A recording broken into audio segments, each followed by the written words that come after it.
Akkam jirtu kabajamtoota daawwattootaa fi hordoftoota Oromiyaa Freedom Media dambalii gongumoo uummataa nageenyi keenya kabajam bakka jirtanitti isin haa ga'u jecha oduu guyyaa irraa isin biraan geenna jalqaba irratti hangafoota oduu. Dargaggoo Daawit Balaay jedhamu qophii ayyaanaaf gara maatii isaatti galaa odoo jiru kamisa darbe humnoota mootummaatiin butamee ajjeefamu maatiin isaa dubbatan. Lammiileen Itoophiyaa biyya Liibiyaa keessa jiraatan sarbamiinsa mirga namoomaa hammaataaf saaxilamaa jiraachuu himan. Ministeerri geejjibaa fi loojiistikii geejjibaa uummataaf gatii dabalee jira jedha. Ministeerri dhimma alaa Chaayinaa daawwannaa biyyoota Afrikaa kan jalqabaa Itoophiyaa irraa eegalan jedhan. Oduu keenya biyya alaatiin Pirezidaantiin United States Joe Biden guyyaa dilbataa galgala magaalaa Texas kan taate El Paso daawwatan. Egaa kabajamtoota daawwattoota keenya OFM dambalii gongumoo uummataa irraa oduu kan isinii dhiyeessu ani Rabbiraa Galchuuti hamma xumuratti nu faana bu'aa. Dargaggoon Daawit Balaay jedhamu qophii ayyaanaaf gara maatii isaatti galaa odoo jiru kamisa darbe humnoota mootummaatiin butamee ajjeefamu maatiin isaa dubbatan. Oduu gara biraatiin mootummaan waraana guddaa Oromiyaatti bobbaasee akka jiru dubbatamaa jira. Guutuu gabaasa kanaa Giifti Sharafuu waan qindeeffatte qabdi. Dhalataa godina Wallagga Lixaa aanaa Laaloo Assaabii ganda baadiyyaa Arroojjii Sardoo kan ta'e dargaggoo Daawit Balaay magaalaa Naqamtee mana firasaa taa'u barnoota barataa akka ture maddeen himan. Muddee 27/2015 akka lakkoofsa Itoophiyaatti ayyaana qillee maatii isaa waliin dabarsuuf mucaa durbii isaa waliin Naqamteerra gara bakka dhaloota isaatti adeemaa utuu jiranii bakka addaa dhagaa dhaabbii jedhamutti humnoota mootummaatiin akka butaman himani. Guyyoota muraasa booda Daawit ajjeefamuusaa maatiitti himame jedhu maddeen. Mucaan durbii Daawit yeroo ammaa kana bakki buuteensaa beekamaa akka hin taane himanii aanaa Laaloo Assaabii keessatti ajjechaan seeraan alaa fi hidhaan jumlaa akkaan hammaatee jiraachuu odeeffanne. Oduu birootiin mootummaan waraana guddaa Oromiyaatti bobbaasaa akka jiru ibsame. Jiraattonni magaalaa Burraayyuu yaada kennaniin loltoonni mootummaa konkolaataa 50 caalan gara lixa Oromiyaatti wayita darban arguu dubbatu. Kaleessa konkolaataan waraana fe'ee deemu kan baay'inni isaa 52 ta'u magaalaa Burraayyuu keessa qaxxaamuruun gara lixa Oromiyaa deemaa akka jiru arguu dubbatu. Mootummaan bifuma wal fakkaatuun karaa asoosaatiinis gara lixa Oromiyaatti waraana guddaa ergaa akka ture maddeen naannichaa himaniiru. Bifuma wal fakkaatuun jiddu galeessa Oromiyaatti mootummaan humna guddaa bobbaasuu fi kutaaleen Oromiyaa hedduun waraanaan hunkuramaa jiraachuu jiraattonni OFM'f himanii jiru. Lammiileen Itoophiyaa biyya Liibiyaa keessa jiraatan sarbamiinsa mirga namoomaa hammaataaf saaxilamaa jiraachuu himan. Lammiileen Itoophiyaa Liibiyaa keessa jiraatan kanneen baay'een isaanii manneen hidhaa biyyattiitti dararamaa jiraachuu himaniitii jiru. Gabaasa dabalataa Abdusalaam Sulxii waan qindeeffate qaba. Lammiileen Itoophiyaa Liibiyaa keessa jiraatan kunneen baay'inni isaanii hidhamanii manneen hidhaa biyyattii keessatti dararamaa jiraachuun dhagahameeti jira. Lammiileen Itoophiyaa biyya Liibiyaa keessa jiraatan kanneen osoo hin hidhamin magaalota biyyattii keessa jiraatanis haala ulfaataa keessa jiraachuu dubbataniiti jira. Lammiileen kunneen biyya Liibiyaa magaalaa Tarablos dabalatee magaalota biroo keessatti baay'inaan hidhamanii jiraachuus odeeffanneeti jira. Manneen hidhaa keessa jiran marti haala qabiinsa hamaadhaaf dararamaa jiraachuus ibsaniiti jira.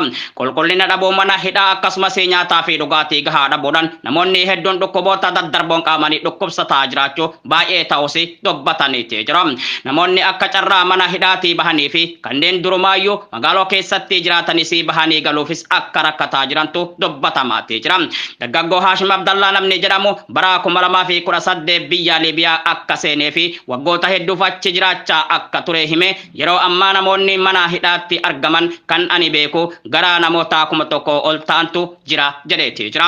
Namootni kanneen hidhaa keessatti maallaqa kafaluu fi kunneenis carraa argatanii bahuu fi kanneen biyya seenaa jiraachuu jiran hedduu yeroo gara biyya gad deebi'uu fi fedha karaa ittiin gara biyyaa galan waan hin jirree fi jiraachuufis rakkanne haala akkaan ulfaataa keessa jirra jedhaniiti jira. Lammiileen biyyoota biroo kanneen akka Somaaliyaa, Iltiraa, Suudaanii fi kanneen biroo yeroo gara biyyaa galuu barbaadan ni galu kan jedhu dargaggoon kun dhaabbanni godaantota addunyaa UNHCR lammiilee kenna gara biyya sadaffaa yeroo ergaa akka jiru himeeti jira.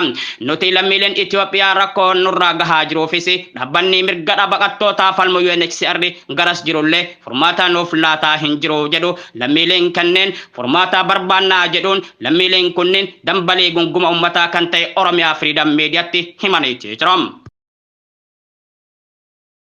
Ministeerri geejjibaa fi loojiistikii geejjibaa uummataaf gatii dabalee jira jedha. Ji'oota darbanitti gatiin beenzilaa leetirii tokko dhibbantaa 28 dabaluun dhagahameeti jira.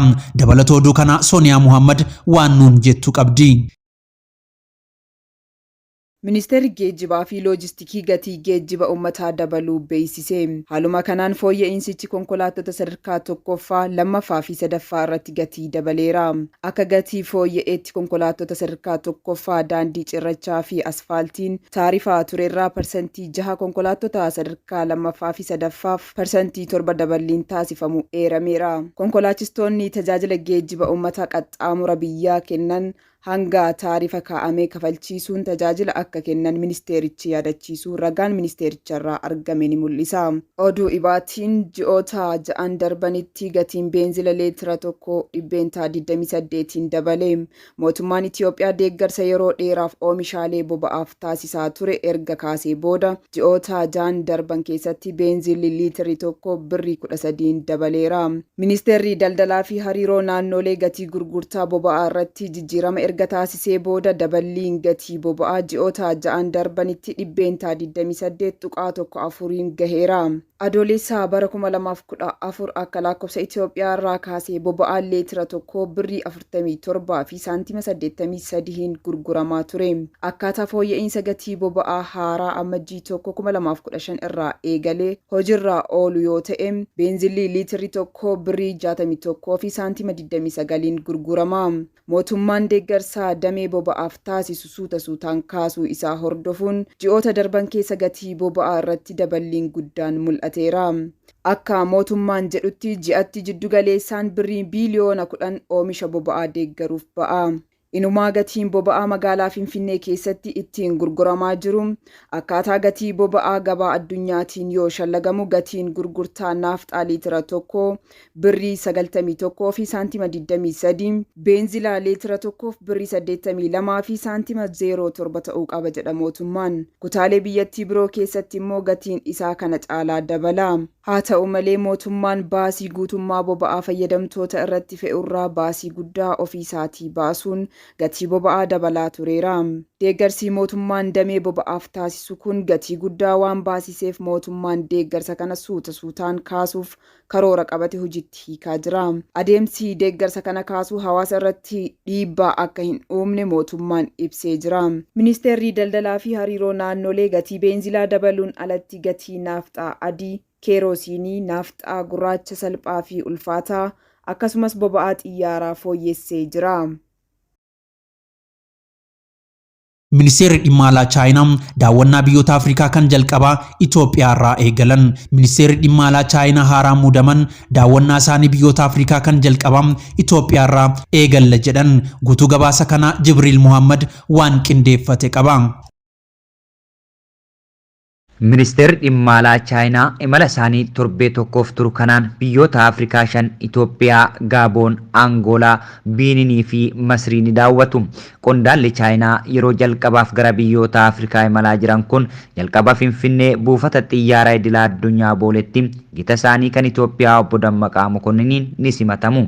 Hanga yeroo dhiyootti USA'tti ambaasaaddara Chaayinaa kan turan Mr. Kin dhuma muddee darbee ture ministeera dhimma alaa kan turan. Wayita Finfinnee turanitti aangaa'onni gamtaa Afrikaa waliin wal arguudhaaf jedhameet eeggamaa jira. Akkasumas giddu gala to'annoo fi ittisa dhibee biyyoota Afrikaa kan teessoon isaa guddichi magaalaa Finfinneetti argamutti daawwachuuf jiru. Haa ta'u malee biyyoonni Afrikaa keessattuu Itoophiyaan dirree wal morkii Chaayinaa fi warra lixaa ta'aa jirti jechuudhaan kanneen yaada kaasanis jiru. Kanaan duras ministeerri dhimma alaa duraanii Chaayinaa Wang Yi wayita sababa waraana kaaba Itoophiyaa tureen biyyoonni kaan akka lammiileen biyyattii keessaa ba'an ajajaa turanitti gara Itoophiyaa imalaa turani. Kun immoo aangaa'ota Itoophiyaa biratti miira gammachuu uumeera. Bara 2021 muddee keessa wayita ministeer Wang Yi Itoophiyaa daawwataa ture amajjii 2022 Ameerikaan Itoophiyaa fi biyyoota Afrikaa muraasa carraa daldala qaraxaa irraa bilisa keessaa baasuuf murteessitee turte. Daawwannaan sunis dhimma kanaan akka wal qabatu dubbatamaa ture. Bara 2022 muddee darbee gara jalqabaa ammoo Chaayinaan Itoophiyaa biyyoota oomisha isaanii qaraxa bilisaa gochuun gabaa bilisaatiin akka gargaaraman eeyyamameef keessaa tokko ta'uu ministeerri daldalaa fi hariiroo naannoo ibsee ture. Mootummaan Chaayinaa biyyoota Afrikaa harka caalaa waliin hariiroo daldalaa cimsuudhaaf oomisha isaanii oomishanii hedduun qaraxa irraa bilisaa ta'e gara gabaa isaanii akka ergamuuf eeyyameefii jira. Itoophiyaan carraa gabaa bilisaa argachuudhaaf ragaalee barbaachisoo otoo hin guuttatin haftee carraa gabaa bilisaa Chaayinaan bante kanatti dhimma bahuu hin dandeenye turte. Oduu keenya biyya alaatiin pirezidaantiin United States Joe Biden guyyaa dilbataa galgala magaalaa Texas kan taate El Paso daawwatan. Daawwannaa isaanii kanaanis godaantota waraqaa eenyummaa hin qabne 60,000 lakkaa'aman kanneen daangaa Meeksikoo waliin jiru qaxxaamuran ijaan erga arganii booda Meeksikoo seenaniitii jiru. Dabalata oduu kanaa akka taanuttis ni dhiyeessa.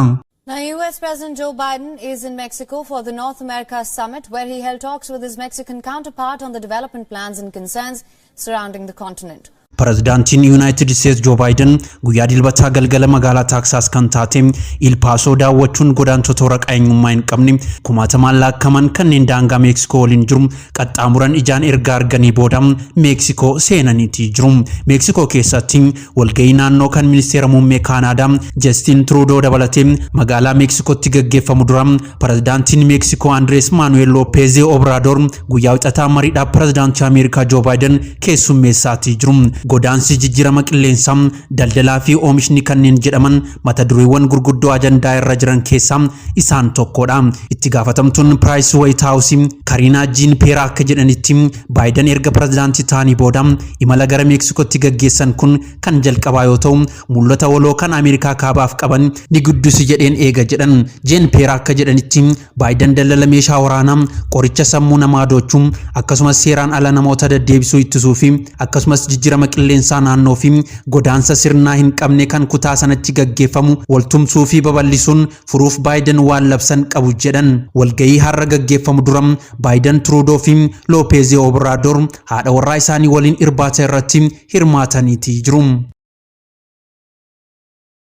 Egaa kabajamtoota daawwattoota keenya tamsaasni keenya akka namoota hedduu bira ga'u peejii keenya share gochuun yuutuubara keenya subscribe gochuu hin dagatinaa jechaa oduu guyyaa kanaaf qabannee isaan kana turan waan nu daawwattaniif galatooma.